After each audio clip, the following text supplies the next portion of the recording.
So,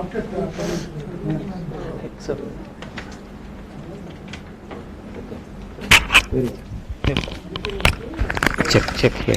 Here you see. Hello. One. It is too much sound. Okay. You keep it. Hello. 1, 2, 3. इतना छोटा मत करे तो so that means the volume is too much. Okay. Can you let hello. Okay. Is that fine? Hello. 1, 2, 3. It's a little weak, sir. Hello. Okay. Is it okay? Yeah, this is fine. Hello. 1, 2, 3. Hello. 1, 2, 3. The white balance is done. This is done. Your shot is fixed. Okay. Now you can take. Only thing is we need to fix this. Now what about Live streaming? We have to just set it up to the thing. when do they do? It's there. Who will do it? Come She's and doing. see. It's there, right? इसका power देना. Don't rely on this power. Excuse me. Sometimes they keep disturbing you, coming and going outside. Can you spin it to you?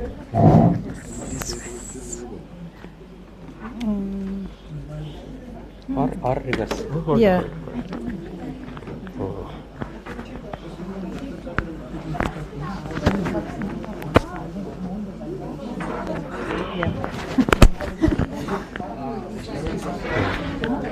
So Perfect. Yeah, looks great.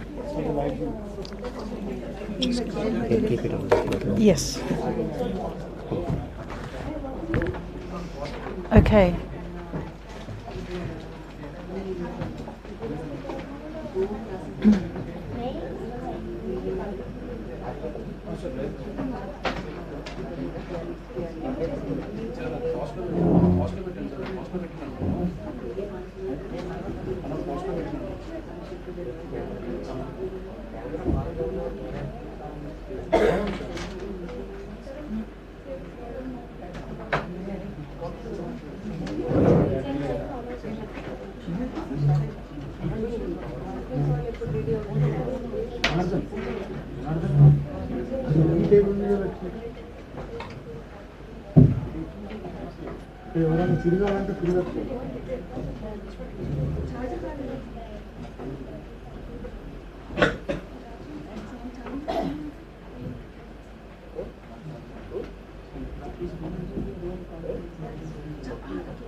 Okay, yeah. Yeah. The lunch break, so Yes. go to the hostels. And then come, yeah. That's fine. We're very scattered. Yes. It's massive campus. Yeah, you know how we are on punctuality.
Outside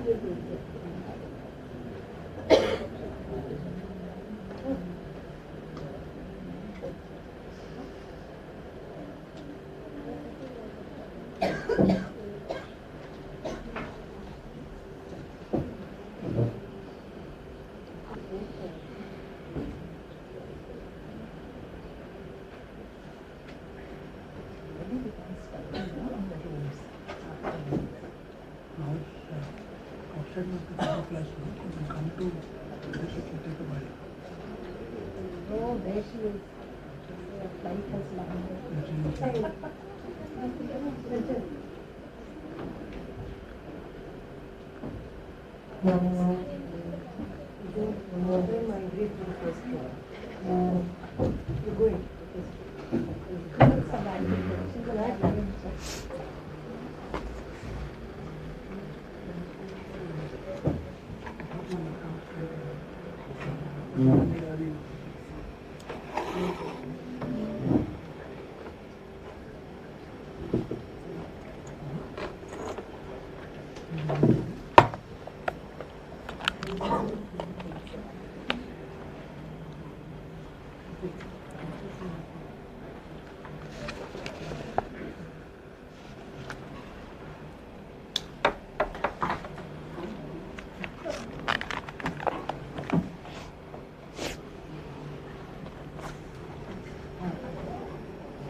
This is my colleague, Alvin.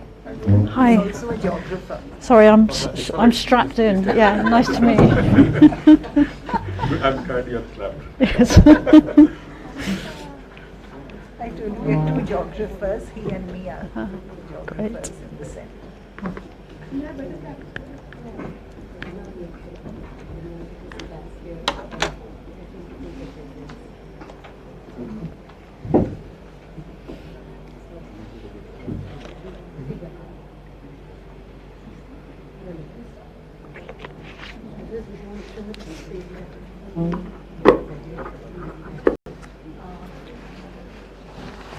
Okay, let me welcome all of you to this talk today on behalf of both the Center for Regional Studies and the Department of Communication. This is again another joint collaboration. There have been many in the past and we hope there will be many more in the future. On behalf of CRS, that is the Center for Regional Studies and the School of Social Sciences, we are really happy to have Professor Jo Tacchi with us this afternoon. And for that, or CRS would like to thank Professor Vinod Pavarala, who kind of broached the idea and we jumped at it. We are always game for collaborations and joint talks with any department or school. And I'd also like to thank the Department of Communication, SM School, particularly Professor Vasuki, for also helping organize this talk. While Vinod introduce Professor Jo Tacchi to this audience, I'll just say a few words, about why we in the Center for Regional Studies also felt very excited to co-host this talk.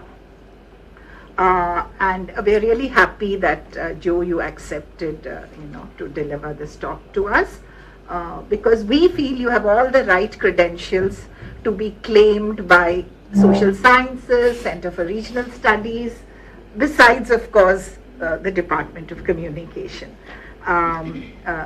and that's because, you know, if you look at a profile of Joe, the academic profile of Joe, it's extremely very interdisciplinary. She's a media anthropologist. She has worked in many parts of the developing world, particularly with a very strong South Asia focus, and has also worked towards developing a research methodology that is important, I think, to not just students in communication and media studies, but I think it could cut across other disciplines, which is communicative ecologies. So I think, you know, there is a lot of very exciting work that Professor Joe Tacchi has done, which has a lot of relevance, resonance, not just for communication, but also for many of us, particularly in the Center for Regional Studies, because we also are a very interdisciplinary center and we straddle many disciplines like Professor Joe Tacchi does. Just to give you a very, very, very small flavor of the kind of work that she has done, which is extremely interesting. A lot of Joe's work obviously is around media communication and development, and it looks at intersections between gender, class, caste, also because of her work, I think, in India, employment, how do they affect access to ICTs, and this is really important because in India we're all talking about, you know, the digital divide and you know, unequal access to a lot of the new technologies that seem to be very easily available to all but are actually not. So having said that, we at the center share many of these concerns that Professor Joe Tacchi is engaged in, and are particularly happy to co-host this talk with the Department of Communication. So thank you, Joe, thank you, Vinod, and thank you, Vasu. Vinod, I think, will introduce you, Joe. Yes, sorry. Okay, good afternoon. Communication students, many of them here have heard me introduce Joe before. Just a brief, Tacchi is a media anthropologist and currently based in Loughborough University in UK. Prior to that, before that, for quite a long time, she was at about 10 years at least at Queensland. 9 years, yeah. Years at Queensland University of Technology, also in Australia. She's been back in the UK for the last three and a half years at the Institute for Media Industries at this university. Like Sheila said, her work is broadly on communication for development, and some of our students, especially some of the PhD students, are familiar with some aspects of her work. I mean, just to mention a few, I think Joe is known, you know, for making certain conceptual contributions to the communication for development literature, some very important contributions. For example, the concept of communicative ecology is something that some of our PhD students and I think our master students are also engaging with. I mean, the idea, you know, of using the ecological metaphor to talk about the context in which communication processes occur, urging communication scholars to take a more holistic approach to understanding the relationship between the various social dimensions, discourse, and communication technologies as well. And this is now what, about 15 years, you know, concept that she has articulated for the first time in the early 2000s, and it's much cited work. The other conceptual contribution I would mention, and there are others, but I will not do too much of this, is her engagement with the concept of voice. And it comes out in different works of hers.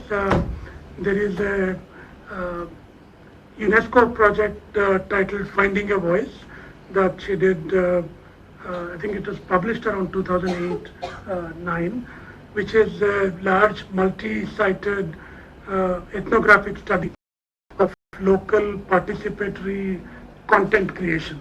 Yeah? And the idea of voice that she articulates is a more inclusive, more participatory process of communication involving meaning making, involving the agency of the poor and the marginalized. She's also engaged with certain sort of extensions of this idea of voice, including the concept of voice poverty. Again, poverty not just in economic dimensions, but the inability to influence decision making through lack of participation is something that Joe has called voice poverty, and it comes out again and again. Another concept which you'll probably hear Joe mention is meaningful mobilities. It's come out in a few papers at various kinds of mobilities, especially her work on gender and meaningful mobility. She can perhaps mention that during her talk. I also have a lot of admiration for Jo's work in terms of mess that she brought to the table, especially in communication for development. Her work on ethnographic action research, EAR, is again much cited, which was an innovative research approach to the study of information and communication technologies, especially in poverty alleviation. I think before that, you would see a lot of top-down sort of dominant approaches to the impact question of information and communication technologies. Jo had a very different take on that through this methodology that she calls ethnographic action research. Most recently, I was involved in a project with her over 3-4 years, which is to do with evaluating communication for development. There is a book of that title that Jo has co-authored. Prior to this project, I mean, the book was out, and the whole book was around some of the conceptual mapping that Jo does about more participatory approaches to evaluating communication for development. So that project has concluded. There are some articles and books coming out now. We have also set up an online resource hub on evaluating C4D, which is hosted on something called betterevaluation.org, basically urging policymakers, large multilateral agencies and international organizations to go beyond the standard results-based evaluation frameworks. So that project concluded recently. And Jo, I should also mention, is here for this month. Already more than a week has gone by. We were just thinking this morning. As a Duo India Fellow, which is a sort of a professor exchange facilitated between European universities and Indian universities. So Jo is here as part of that professor exchange for this month. She's been teaching and doing some research in India during this period. And as Sheila mentioned, Jo also has a lot of experience working in South Asia. She has done research in India, in Sri Lanka, in Nepal, in Bhutan. So for a long time. The first time I met Jo was at a conference in Hyderabad organized by UNESCO in the year 2000, so about 20 years ago. And that was also the time when there was a very significant document related to community radio in India, a historic moment in the movement on community radio in India came out. There was a declaration demanding for community radio for the first time in a small village in Medak district, not too far from here. And Jo was one of the international participants at that conference who was present at that historic time. And one of her major works has also been in community media, which I have not mentioned so far. And over to Jo. Thanks. Okay, so can you hear me? Can you hear me at the back? Yes. Sorry, it really is a strange seating arrangement. I'm attached to two microphones that I can't get very far away from, and I'm going to try and read as well, but I'll do my best. So first of all, thank you, Professor Prashad, Professor Pavarala. Thank you to the Centre for Regional Studies and the School of Social Sciences. Thank you for the Department of Communications, of course. Thank you, Vasuki. I'm really, really happy to be here. It's wonderful to just have a break from all the administration in my normal day-to-day job. And to be here is like a bonus. So listening to you both introduce me, I was thinking, oh, I should have been talking about communicative ecologies, because I've done some more work on that recently. I've done some more work on it, so maybe we can talk about that in another session. But anyway, I'm not talking about that. I'm going to read my talk so that I don't ramble on for 2 hours. And I'm going to talk about technocratic optimization. I feel really pretentious now using that, but I'm going to try and explain what I'm trying to get at. I'm a little bit worried that it's already being done with other terminologies or other work. I know other people have worked on very similar things, so I'm really trying it out on you. So please tell me honestly.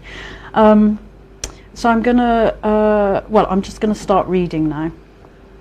So, technocratic optimization, how international development determines value. So, understanding how something like international development works, in my experience, takes an awful lot of time. It's complex and layered with a multitude of moving parts and associated players. At its core is an effort to find agreement and collectively work towards achieving development on a global scale. How that's currently defined is through the SDGs, the Sustainable Development Goals. So international development is not so much an entity as an arena. I mean, I've also called it a business and a machine. However you describe it, it frames what international development itself is and how it operates. So my entry into starting to try and understand this was as a communication scholar, a media anthropologist. I was trained in anthropology, but I was very interested in studying media and found that just focusing on the media wasn't enough, so I became a communication scholar. And I didn't deliberately focus on international development. That was totally sort of accidental. Rather, my interest in community and alternative media took me to Sri Lanka, India, Nepal. That was back in 2000. And led me in turn through to organizations. Is this okay? It's not popping too much. Organizations like UNESCO and DFID as agencies of development, and to community-based organisations like in the early years, like Kotmali Community Radio and Internet Project, the Deccan Development Society, where the Pastapur Declaration was signed, and many others. So little did I know then. I was just learning a lot. I was just finding out how things worked in different places, in different situations. But little did I know then, but the interactions and interrelationships between community-based organisations and development agencies and their agendas became a central site for my work for the following 20 years. I mean, essentially, that's where I've been working. Or what I've been studying, I guess. So at the end of those 20 years, I'm still trying to work out that interrelationship, and my paper today is an attempt to articulate where I've got to and to sense check that. So the idea of technocratic optimization and how it determines value had its origins really in 2017, when 14 scholars from across the world came together in London to think about communication for development and social change, and to share concepts that they each developed and thought would contribute to a rethinking of this somewhat amorphous field. So Professor Pavarala was one participant, and we're just in the process of publishing the 14 concepts as a book. So the book is called Communicating for Change: Concepts to Think With. I've just listed the writing there is just extracts from the blurb on the back cover, and I've just named my own and Vinod's chapter there. Both of our chapters, I think, can be considered as falling within the sort of critiques of development part of the book. So in the process of writing about my concept, which is meaningful mobilities, for the book, I found that I really wanted to say something more about what I'm now calling technocratic optimization. So this is an idea I'm still developing, and I'm still searching for ways to talk about it and ideas and theories to draw upon. So here I'm introducing you this not yet fully formed idea of technocratic optimization through presenting and expanding on my concept of meaningful mobilities. Essentially, I'm using that as a stepping stone to get to what I want to say about technocratic optimization, to see if I can convince you that technocratic optimization has something promising to say about international development, and how it exists to operate techniques rather than improve people's lives. Essentially, the concept of meaningful mobilities, and I think also intangible outcomes from Vinod, is an effort to expose and challenge development and its technologies for ordering knowledge.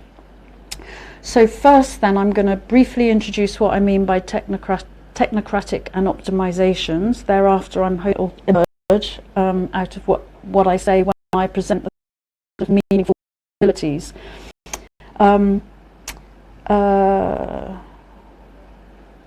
Sorry, I've just lost my way.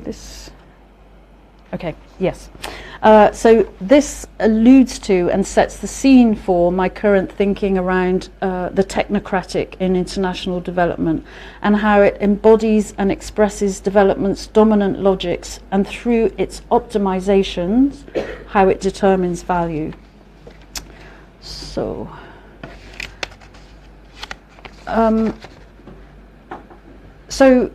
these are dictionary definitions, and they give a sense of what I mean by technocratic optimization: the making effective of the control of the knowledge and techniques of development, prioritizing the expertise of an elite set of experts, and of an elite set of expertise.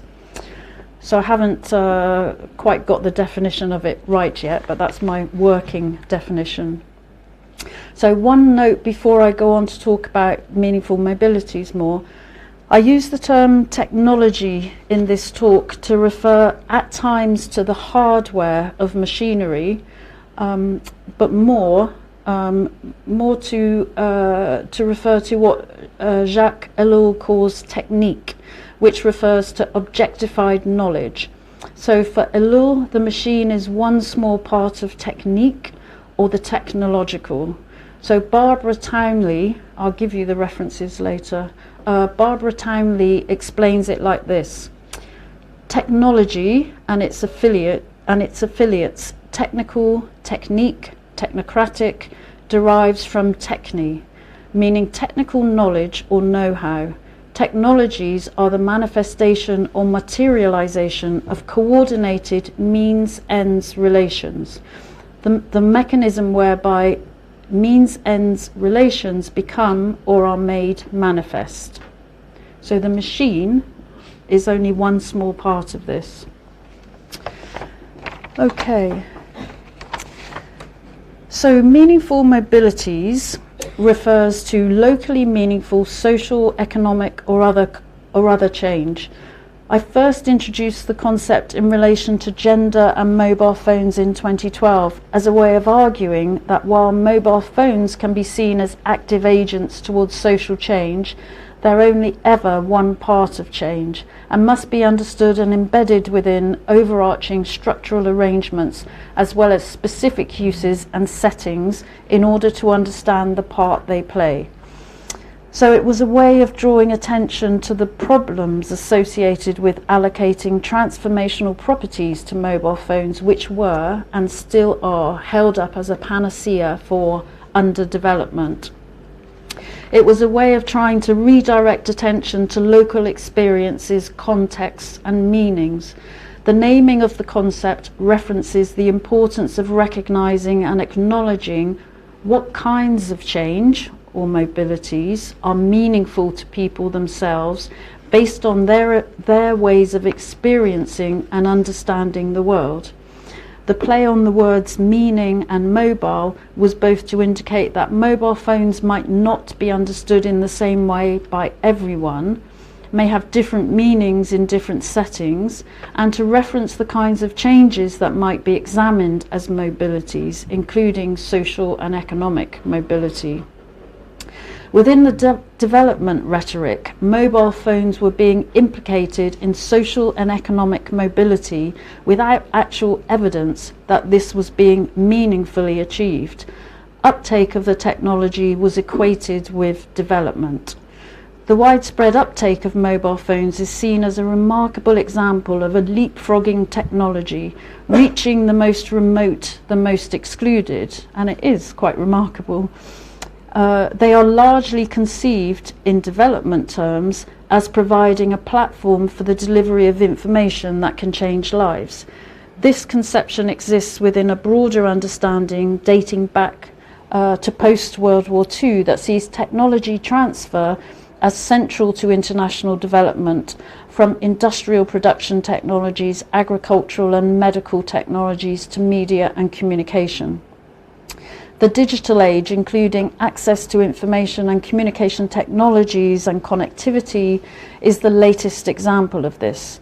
An example of technologies being seen as information delivery platforms that can affect broad and powerful change. And yet, according to Tim Unwin, if international development is designed to address the relative differences between people and between communities, information and communication technologies have increased inequalities, resulting in an overwhelmingly negative impact on the development agenda.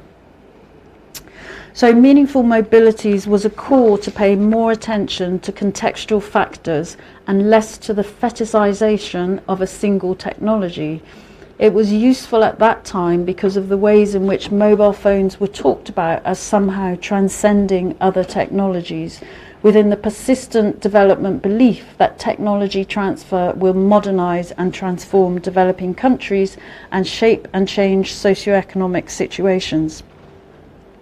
This dominant narrative is very much located within a market-based logic and is a reminder of the pernicious and persistent modernization paradigm of international development that survives all attempts to challenge or subvert it and firmly underpins development frames. But the concept, meaningful mobilities, when untied from a narrow focus on mobile phones, has more to say in relation to communication and development and to development more generally. So here I'm going to expand on the reach of the concept in relation to international development, which I conceive as an exercise of power.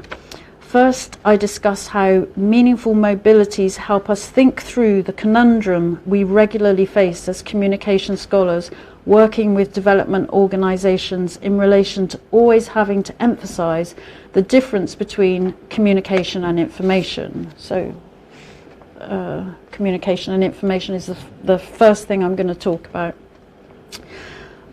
Second, it helps us to think about why arguing for the prominence of contextualized meanings is a worthwhile argument to pursue, despite how hard it is to win, because technocrats determine what is important and how it is measured.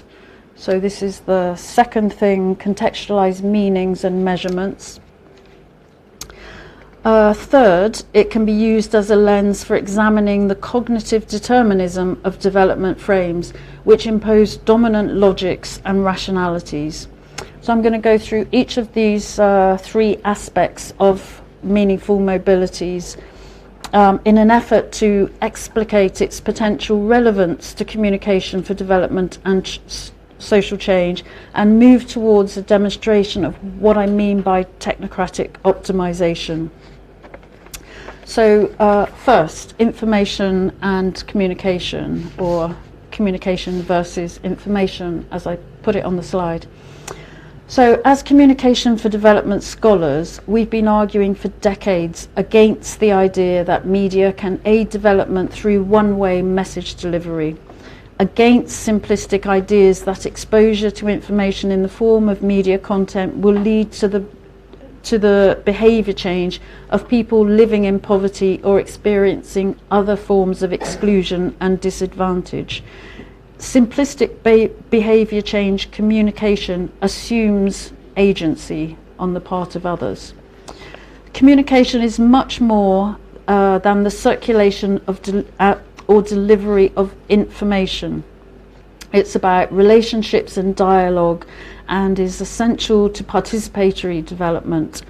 The rearticulating of communication and development into communication for social change over the past few years marked a widespread recognition of the need to focus on changes to social and governance structures rather than individuals and their behaviours. Yet the focus in communication for development on behaviour change as an approach it's still prevalent, and development funding to address complex social issues is still build media and communication components around the delivery of information for that purpose. So in my experience as an academic undertaking research in communication and development for 2 decades, regularly in collaboration with development agencies and or practitioners, there's a contradiction between what people say about communication and what they do. So many of the collaborative research projects I've led or engaged with were developed with the agreement that participatory approaches that recognise the importance of grounded realities and complex problems need to include a strong communication element and move beyond a focus on information delivery.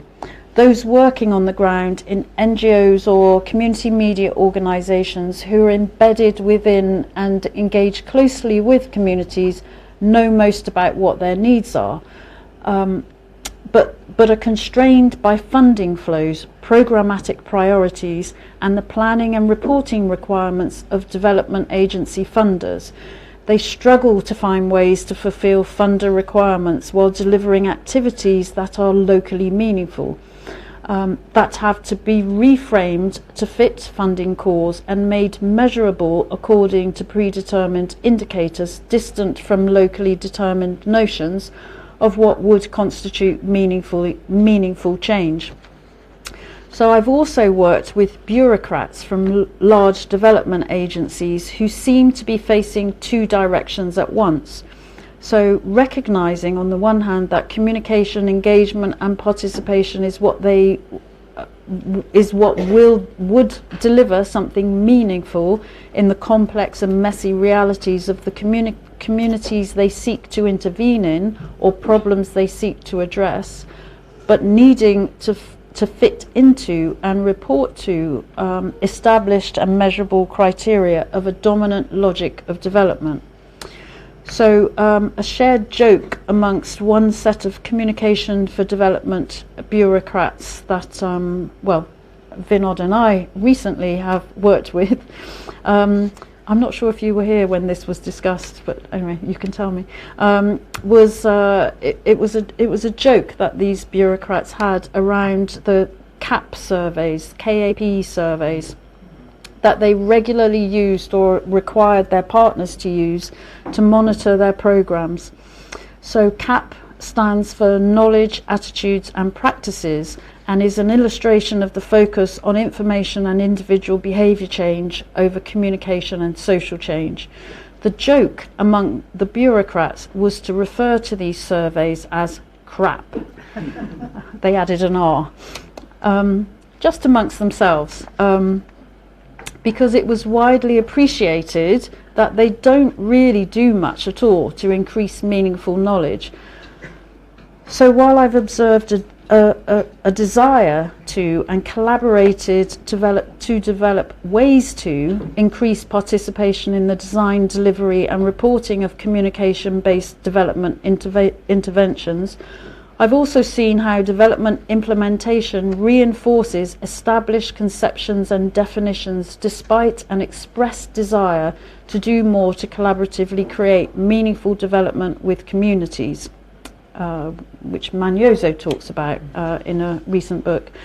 So efforts to meaningfully engage, it seems to me, ultimately become efforts of subverting high-level institutional requirements. So by trying to be effective and meaningful, you end up being subversive, and thus doomed to failure given the weight and power of the system and the investments in reinforcing it.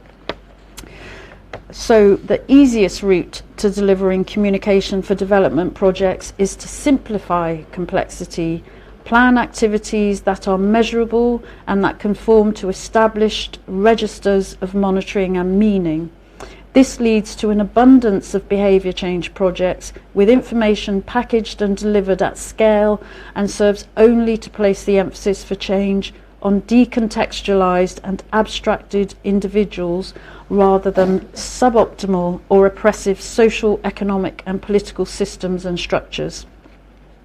So in an effort to demonstrate the possibility of using alternative yet rigorous participatory approaches to development and evaluating communication for development, is that me making that noise? Oh. Sorry, I've lost my place. Yes, in an effort to demonstrate the possibility of using alternative yet still rigorous approaches, with June Lenny, I developed a framework that Vinod mentioned for evaluating communication for development and social change. So development agencies, organisations and practitioners have engaged with it, and some have used it in their practice, and the 3-year project Vinod and I did with UNICEF, it was trying to operationalise that framework. There's an appetite for addressing critical and complex aspects of communication for development and for approaching it in participatory and learning-based ways. However, this turns out in many cases to take place at rhetorical and theoretical levels, since in practice, for those bound up by or working within global development agencies and structures and subject to or players in their exercise of power, there's little room for manoeuvre. Addressing complexity without simplifying it seems impossible at times. The biggest challenges are the power of the structures of meaning making and measurement and the technocratic processes for reinforcing dominant logics. So the second thing I'm going to talk about, or aspect of meaningful mobilities, is contextualized meanings and measurements. So meaningful means making sense in context. It's important to resist the urges of development agencies that strive for replicability and scale. Diversity and respect for diversity require an appreciation of different ways of experiencing, meaning, knowing and valuing. What Sally Merry calls the seduction of quantification is the measurement, using measurement as a requirement of development policy, spending and planning, which thus is a form of power. And I recommend Sally Merry's book, The Seduction of Quantification. This power subverts knowledge about development and social change and militates against development that is meaningful, except in the terms of the agreed measures. those measures are generally determined a long way from the site of development interventions.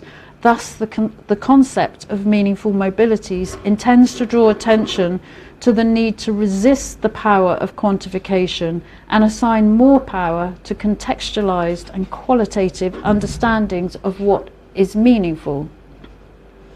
A regular issue for organisations working in the communication and development space was the requirement to report against indicators. Indicators that are established and accepted by development agencies become a way of describing the world and measuring programme performance. In fact, according to Sally Mary, indicators reflect the social and cultural worlds of the actors and organisations that create them and the regimes of power within which they are formed. Sorry, I'm just going to take a pause.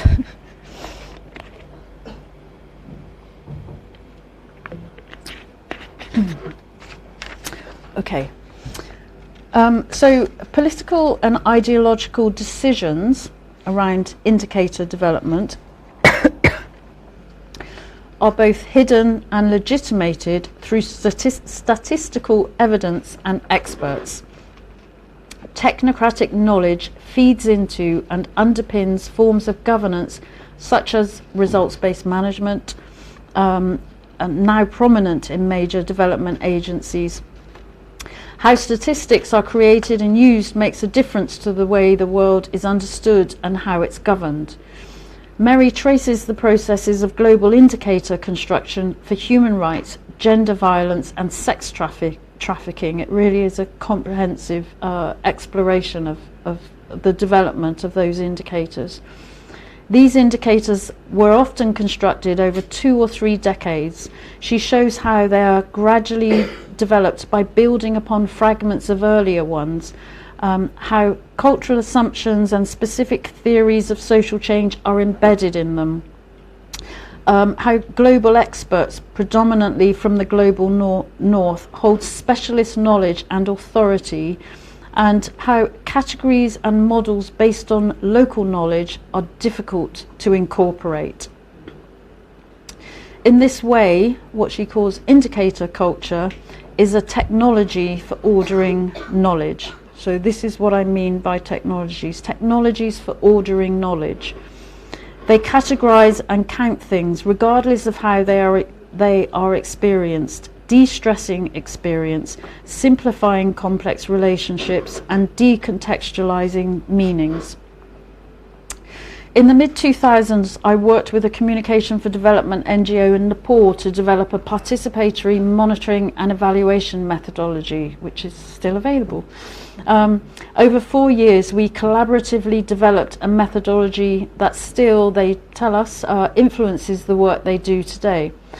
One of the issues the NGO faced was that that caused them to work with us or ask us to collaborate with them,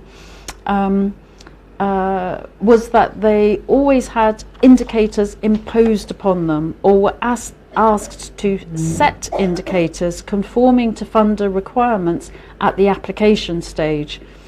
And invariably they felt these indicators did nothing to help them learn anything new or useful. It's not my microphone, is it? No, okay. You can. Yeah, I'll try and ignore it. Yes. So this approach was not helping them understand and improving their practices. They considered them to be a tick box exercise, part of reporting that satisfied funder requirements but did nothing to advance funders' knowledge or their own knowledge or their work on the ground. Because of this requirement to use indicators, we once spent a whole day workshopping how we might go about developing participatory indicators, which was people were talking about a lot at the time. So that is, we thought about what questions we would ask community members to establish indicators that had meaning for them. So essentially this whole day, perhaps it was more than a day, I can't quite remember now, But the exercise failed mainly because the layers of complexity we kept thinking about made it really hard to come up with clearly defined, simple and measurable indicators, smart indicators, I suppose. Our list of questions grew extensive, with each question prompting discussions about others. The kinds of issues the NGO was dealing with were not easily quantifiable, and whilst qualitative indicators can be used in monitoring and evaluation, they proved difficult to construct since they invited appreciation of less tangible, more fluid and complex aspects of life that could not be easily or satisfactorily categorized and simplified. And that's the sort of thing that Professor Pavarala talks about in his chapter in the new book. We found other ways to think about and explore and evaluate change that didn't rely on preset indicators, including ways of using theory of change approaches that engaged a range of stakeholders and other participatory techniques. The NGO still needed to complete its reporting against preset indicators and still needed to set indicators, and it dutifully did so, but also found additional, what we might consider extracurricular, but core to them, ways of learning from their research and evaluation. So they recognised that the local knowledge they sought was, as Escobar says, part of complex cultural constructions with a range of modes of operation and relations to social and cultural fields. So it doesn't neatly fit into categories and indicators determined elsewhere. Robert Chambers defines a paradigm as a coherent and mutually supporting pattern of concepts and ontological assumptions, values and principles, methods, procedures and processes, roles and behaviours, relationships, mindsets, orientations and predispositions. He contrasts Newtonian and complexity paradigms, where the Newtonian paradigm suits physical things that are controllable, measurable and predictable, and the complexity paradigm suits people and uncontrollable, unpredictable processes. So the former, the Newtonian, follows a linear, the latter a non-linear logic. He observes a problematic shift towards the Newtonian paradigm in development policy and practices. That's like something he's wrote in the last couple of years. I'd say that it's arguably not so much a shift, maybe more of a retrenchment. This can be seen in the indicator culture that radiates out from development's core and demands a particular type of knowledge order. The concept of meaningful mobilities challenges development's categories, while technocratic optimization relates to how they exercise their power in shoring up development frames. Okay, so the third thing I'm talking about in aspect of meaningful mobilities is development frames. So experts and professionals in international development construct and transmit knowledge about poverty and how to reduce it. Anthropologists have critiqued development for decades, first by contrasting the worldviews and knowledge of development programmers with indigenous knowledge, and then by approaching knowledge as contested dynamic interfaces. But as David Moss says, less attention has been paid to the knowledge practices at the top of development and the internal dynamics of what he calls regimes of truth. Moss describes an expert consensus that underpins neoliberal institutions, reworking state governance to emphasize the role of markets in reducing poverty. Universal logic and rules built upon market-driven incentives and law create what he terms travelling rationalities, whereby places and relations are subsumed by formulaic processes and categories.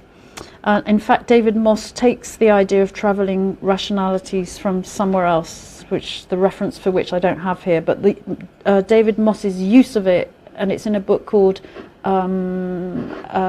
Adventures in Aid Land, is really really interesting.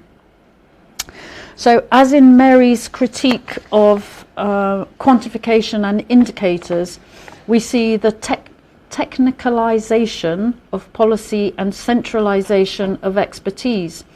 In this framework of expertise and control, where communities and citizens are conceived through this neoliberal rationality, citizens themselves can become experts at that rationality, and communities and society are rendered technical. And Tanya Lee writes about that, how this sort of dominant logic sort of gets filtered down to community levels and taken on by communities. So it takes a lot of work to continuously reinforce dominant logics and travelling rationalities, since they regularly come face to face with realities that defy them, real life. The persistent notion of technological panacea should not be sustainable if development is really about addressing inequalities and recognising diversity, but its persistence may be understood if international development is rather, as Ferguson puts it, another anthropologist, a machine for reinforcing and expanding the exercise of bureaucratic state power. So, if the realities that defy and contest them are unseen and unheard, then they are able to maintain their position. From that perspective, development is a political project that all the while claims to be non-political, using sleight of hand to draw our attention away from its project of serving state needs by focusing on problems like poverty, which becomes a technical project, addressed with technical solutions. Technical experts with specialist knowledge guide and administer the development project, framing our thinking about the world, forming an interpretive grid and providing sets of meanings. It reinforces bureaucratic and technocratic assemblages of knowledge and is constantly seeking to strengthen them. This has been regularly illustrated to me over the years, although I haven't always recognised it at the time. I've been invited to help organisations and agencies rethink their approaches to the evaluation of communication for development based on work I've done to develop approaches that recognise complexity, prioritise local knowledge and experience, and follow participatory and learning-based approaches. It's been interesting but increasingly disappointing and frustrating to be faced with situations where I'm asked to provide answers, positioned as an expert with technical knowledge that can be applied anywhere in the world. The whole approach that I've been working with is about challenging such ideas about expertise and knowledge.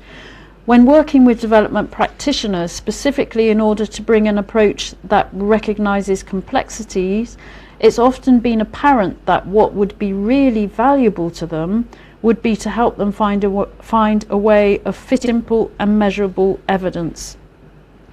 This is a reflection of the oppressive weight and power of dominant logics, travelling rationalities and indicator culture that determine ways of understanding and measuring the world. The role of technical experts is to apply this logic to messy realities and to make it fit. Travelling rationalities, as Moss points out, get translated into social and political arrangements, but organisations and practitioners need help with the translation practices on the ground. This is the job of the technocrats. Because of communication's necessary focus on people, relations and meanings, as communication for development scholars, we should be playing a greater role in revealing and challenging this situation. In its original formulation, Meaningful Mobilities was developed to encourage us to challenge our analytical frameworks in relation to mobile phones and their affordances. Mobilities was used both to reference mobile phones and to place them into broader notions of mobility as social change. As such, it could be seen to have reinforced a narrow focus on poor people and communities rather than turn our gaze to development institutions and their exercise of power. So Don Slater, who probably is the person who should be credited with creating communicative ecologies, although we work together on that, tells us that we need to observe and contest the seemingly unchallengeable and universal categories of media, development and globalization, because it's through them that we covertly organize the world and people within it. To examine and explore experiences and situated knowledge about media, development and globalization, he uses what he calls the deliberately empty notions of communicative ecologies and communicative assemblages. Meaningful mobilities is likewise intended to be deliberately empty, to be observed and contested. This requires an open engagement. Such an open engagement, however, threatens the effectiveness or optimization of technocratic rationality. So, meaningful mobilities opens up categories and calls for a more self-reflexive and self-questioning approach to communication for development that recognizes the complexities involved in development and research processes. It urges us to avoid settling on universalizing categories that prioritize development's dominant perspectives and cosmologies, to value local meanings and follow a more questioning and learning-based approach. Development's recurrent refocus on technology as a platform for information delivery, for example, through mobile phones, means that the arguments of communication for development and social change scholars that draw attention to systemic inequalities have failed, and we must reshape and rehearse them once again. For newer media and communication technologies in an ever more neoliberal and econometric influence development arena, this is particularly important. So the way I now understand development, international development, as a, let's call it an arena, I don't know what else to call it at this moment, is one driven by the desire for technocratic optimization. This is what drives international development and determines what it values. And that's the end. Thank you. Thanks for listening.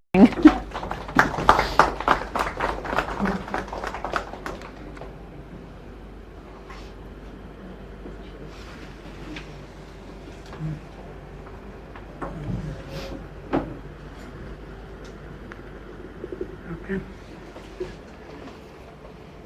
Thanks, Joe, for that talk. It sort of brings together quite a lot of ideas that you have been working on over the last 15-20 years, and I think this is the first time that I have heard you talk about technocratic optimization. It's the first time anywhere, ever. So, in the way that you did today, I think it's fascinating. Especially, as you say, in the arena of international development, which you are quite familiar with, having worked with all these large organizations.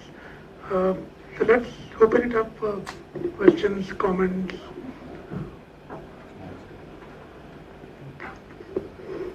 Joe, this arena of international development, mostly, shall I say, dominated by international multilateral agencies, large funding agencies. I'm sure they have people on their boards who are quite knowledgeable and who understand that development is not all about measurable stuff. Why is it that why do you think things haven't changed even among the international agencies, despite there being a lot of counter arguments to that kind of a approach? Yeah, so I suppose what I'm trying to, I mean, this is work that I'm just starting to engage with now. I've managed to articulate this concept or this idea of technocratic optimization to try and answer that question. I think I'm not able to answer it yet in any sort of rounded way, but it's amazing the persistence of the way the development. I mean, essentially, I'm talking about the big funders. I mean, because they hold everyone else in their sort of, I don't know, claws. Not everyone. I mean, there's plenty of things that happen in communication and social change outside of, not even connected to those agencies and not considering themselves to be international development at all. And I'm really interested in that, and that's why I call myself now, or in the Institute for Media and Creative Industries, we're talking about our focus on communication for social change rather than communication for development and social change. And the book that I showed you, the cover of, we're trying to get away from that sort of assumption that communication and social change is about communication and development. However, what I'm talking about is absolutely international development, I mean, there's all sorts of reasons. There are political reasons. The trade for aid agenda is really rising. I mean, the political changes in the world are being reflected in all aspects of organizations and control, like international development, I think. So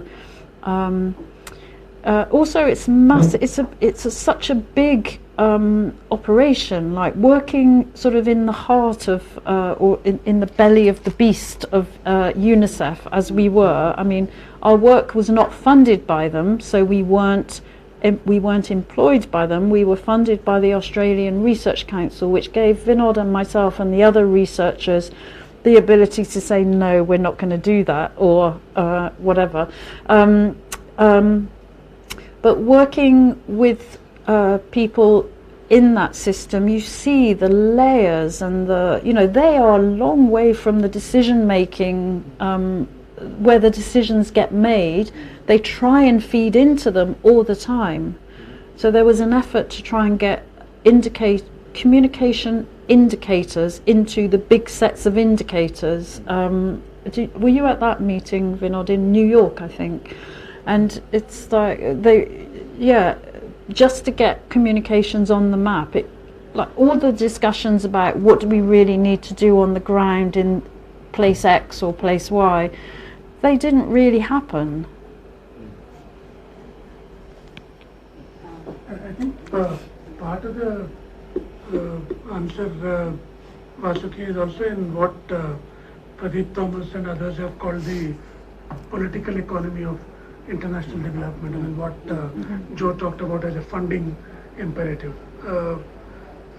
So when we talk about some of these, more sort of qualitative, ethnographic approaches, the insights you gain from this, the response usually is, we need evidence that what we are offering is a bunch of anecdotes. Because there's also the imperative of scale, and talking of UNICEF, I mean, they kind of very clearly told us that, we need to be making an impact on a country of 1 billion plus, and we need the hard numbers, and how can we replicate, one particular thing we were looking at in West Bengal, all across the country. And when we tell them that's not possible because, the issues of context, that's a very unsatisfactory answer. In Nairobi, when we were at the Eastern and Southern Africa headquarters of UNICEF, one of the HIV/AIDS people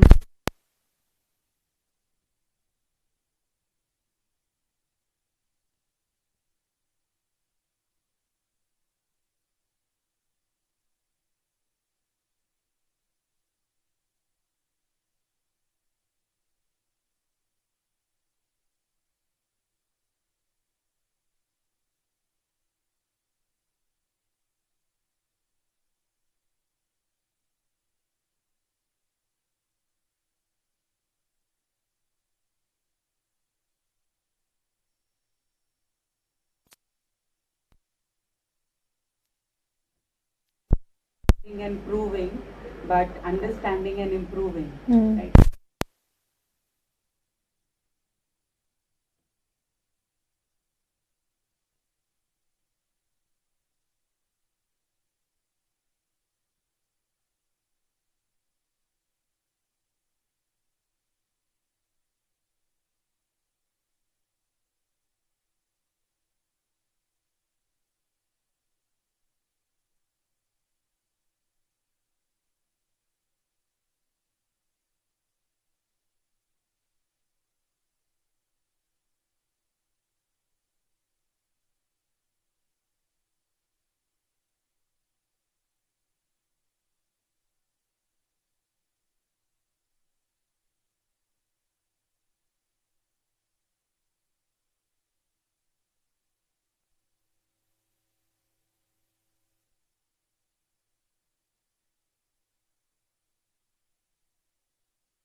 Practitioners within big agencies